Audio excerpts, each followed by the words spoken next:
Aisha, I never noticed she was a man. I never knew. I believe that our education, like such as in South Africa and the Iraq, everywhere like such as.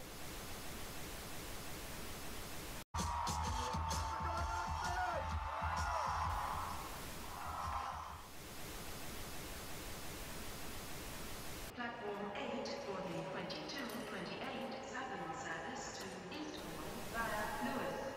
Please join front 2. One option, placing a tracking microchip under a service member's skin. Former special operations officer. And if you hear the shouting, it's a group of demonstrators who've come. 9/11 was an inside job.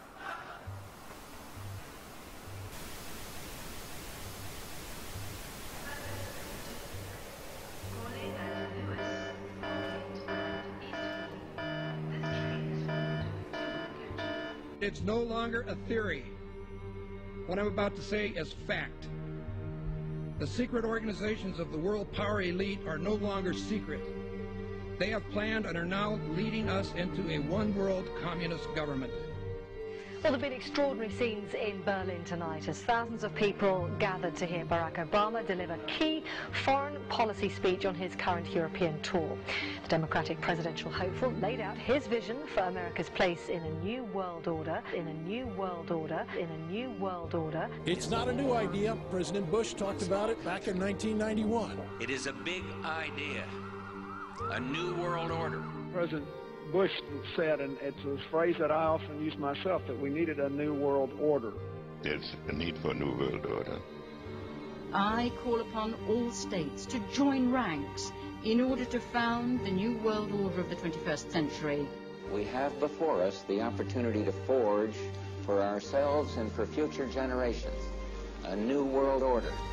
When we are successful, and we will be, we have a real chance at this new world order. And people talked then, in 1990, of a new world order.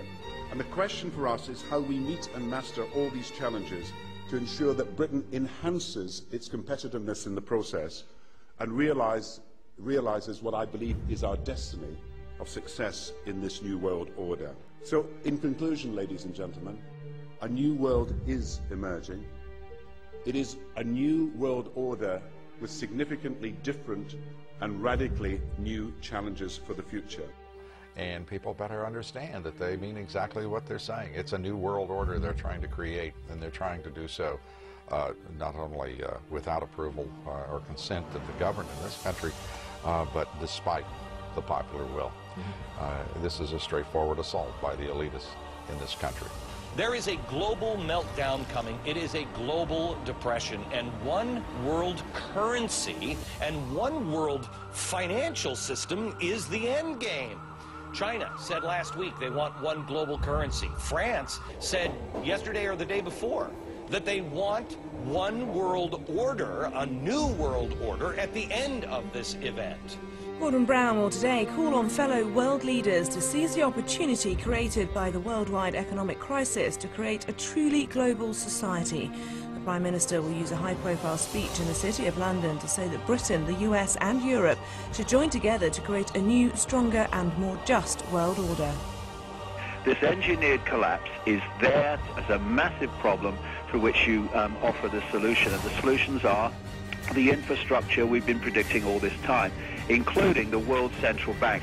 The goal of this manipulation, and has been for a very long time, is to get the world population to see as a good idea, or the only option in given circumstances that are manipulated into place, the creation of a one-world government, a world central bank which would administer all financial transactions on the planet, a world currency, and a microchipped population linked to a global computer. The wealthy elite who have the money and the power know that if they can create a one world global social system, that they can control the central authority.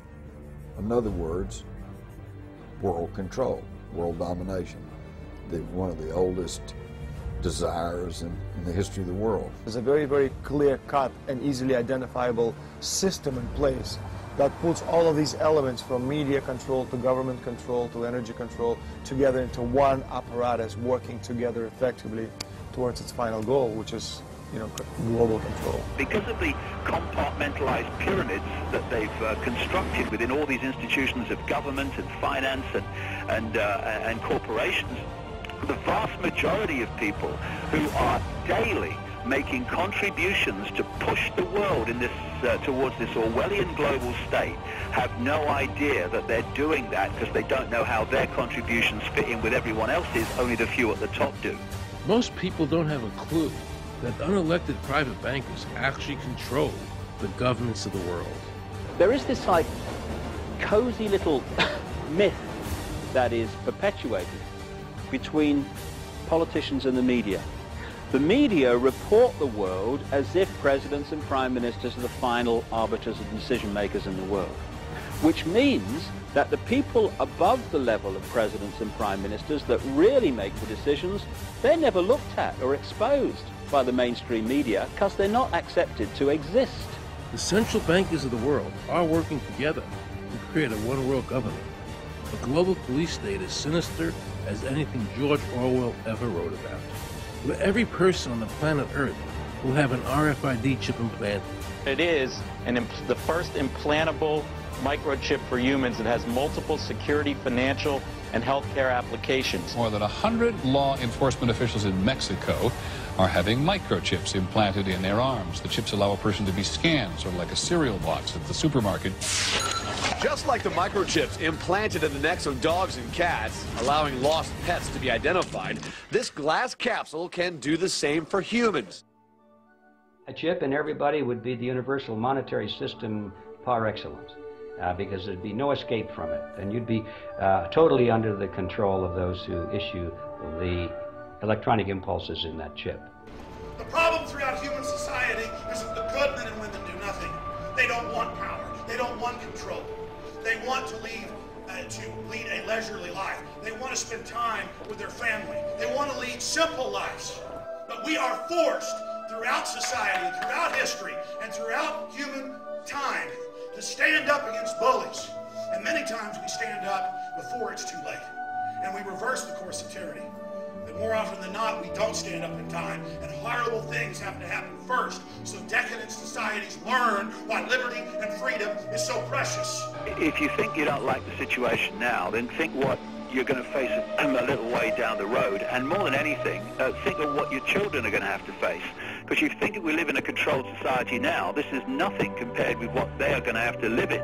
So in terms of parents who are listening to this information, I would say this: go and look your children in the eyes and tell them that you can't be bothered, or you're too frightened to do anything about it. You're too frightened to get involved, in being another conduit for getting this information further and further expanded into the public mind, that you're too frightened to get together with others to stop cooperating with this system and to not be intimidated into coming into line, which is a bit like coming into line in a concentration camp and thinking it will be okay. As long as you stay in line and you do as you're told, you'll be fine. And then you realize at the end of it, well, actually, it ain't fine. And if you'd have all rebelled earlier, then you wouldn't be in the situation you're facing now. The point of mathematics alone ought to let us see where the real power is here. There are billions of people, 6 billion, nearly getting on for 7 billion on this planet, who are being manipulated. There are, in full knowledge of what they're doing, a relative handful of those who are doing the manipulating to the end that we're talking about. They think they've beaten us. They think that they're going to have their way with us. And I'm here to tell them they're not going to have their way with us. We are going to defeat them. You guys aren't going to be able to get away with your New World Order, sir. Talk about Bill. You know what New World Order is. You will never get a New World Order. Never. National sovereignty will prevail. The New World Order is going down, sir. You can laugh. Wake up, people. Wake up. Research the New World Order. This is important. Look it up. Investigate it. Your New World Order will fall. Humanity will defeat you.